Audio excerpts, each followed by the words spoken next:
என்ன சகல ஏன் பண்ணி நிறுத்தின?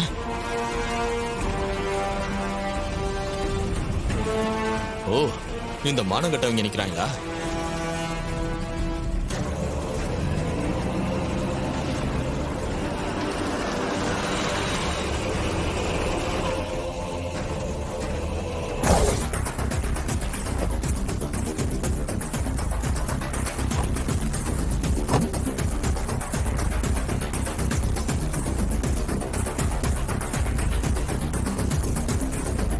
என்ன டிரைவர் தம்பி, எப்படி இருக்க?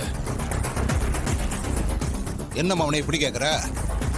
பொண்டாட்டியை பிரிஞ்சு பாரதேசி மாதிரி தெரிஞ்சிட்டு இருக்கிறத தான் நாம பாக்குறோமே. ஏய், என்னையா பேசுறீங்க? என் சகலைய பத்தி தப்பா பேசுனீங்க, நாக்கு இழுத்து வச்சு அறுத்துருவேன். ஏய், அவனே பேசாம இருக்கான், நீ என்னடா இடையில துள்ற? ஆமா டிரைவர் தம்பி, நீ என்னமோ ஊரை விட்டு போயிட்டு தான் சொன்னாங்க. ஆனா இங்கதான் சுத்திக்கிட்டு இருக்கியா? ரேவதியும் அத்தையும் எங்க?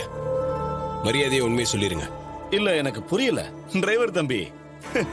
நீ பாட்டுக்கு வந்து உன் பொண்டாட்டி அத்தை எல்லாம் என்கிட்ட கேட்டுக்கிட்டு இருக்க.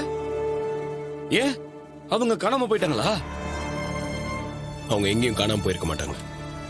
நீங்க தான் அவங்களை கடத்தி இருக்கணும். என்ன சித்தப்பா இது கொடுமை? ஊர்ல யாரு காணாம போனாலும் நேரா என்கிட்ட வந்து கேக்குறான். அதானே தம்பி, எனக்கும் அவங்க காணாம போனதுக்கும் எந்த சம்பந்தமும் இல்ல. தேவையில்லாம என்கிட்ட வந்து பிரச்சனை பண்ணிட்டு இருக்காத. உன் பொண்டாட்டிய காணோம், உங்க அத்தைய காணோம்னா வேற எங்கேயாவது போய் தேடுப்பா. அதை விட்டுட்டு எங்க கிட்ட வந்து கேட்டா என்ன அர்த்தம்?